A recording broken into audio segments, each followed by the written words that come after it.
शक्तीपीठ महामार्ग विरोधी कृती समिती पुन्हा आक्रमक। लातूरमधल्या शेतकऱ्यांचा शक्तीपीठ महामार्गाला कडाडून विरोध।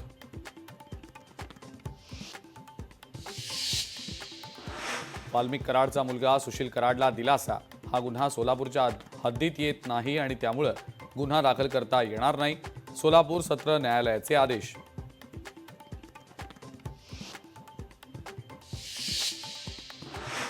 सोमनाथ सूर्यवंशींना न्याय मिळावा यासाठी लॉंग मार्च जालन्यातल्या मंठा तालुक्यात दाखल।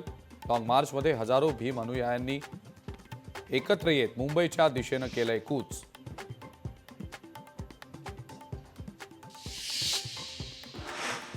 वाशिम शहरामध्ये संत गजानन महाराज चरित्र पारायण पाठ सुरू। पारायणात आमदार भावना गवळींचाही सहभाग।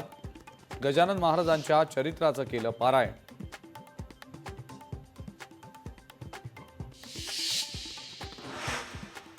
नेहरू युवा केंद्राच्या विद्यमानं गडचिरोलीमधल्या 50 आदिवासी विद्यार्थी कोचीला रवाना। आदिवासी युवा आदान प्रदान कार्यक्रमाअंतर्गत युवक गेले कोचीला।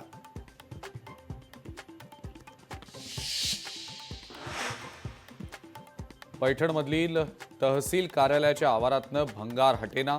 अधिकाऱ्यांनी दखल घेऊन भंगार वाहनांची विल्हेवाट लावावी अशी मागणी।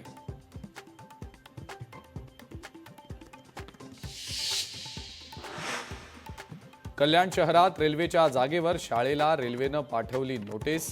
28 जानेवारीपर्यंत शाळा रिकामी करण्याचा रेल्वेचा शाळा प्रशासनाला आदेश।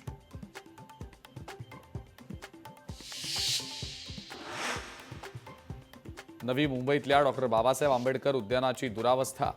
उद्यानासाठी कोट्यवधी रुपये खर्च करून सुद्धा कंत्राटदारांनी निकृष्ट दर्जाचं काम केल्याचा नागरिकांचा आरोप।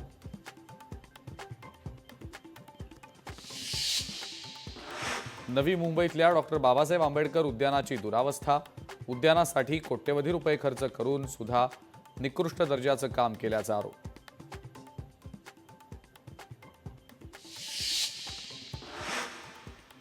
काँग्रेसच्या कार्यक्रमाला भाजपचे 3 तगडे मंत्री उपस्थित राहणार। भाजप मंत्र्यांच्या उपस्थितीत काँग्रेसच्या नेत्यांचा कार्यक्रम असल्यानं राजकीय चर्चांना उधाण।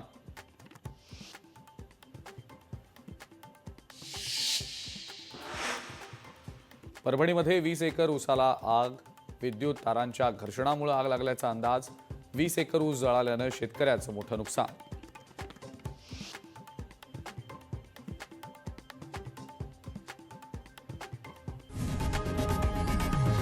लोकशाही मराठी ऐका, पहा, जागरूक रहा।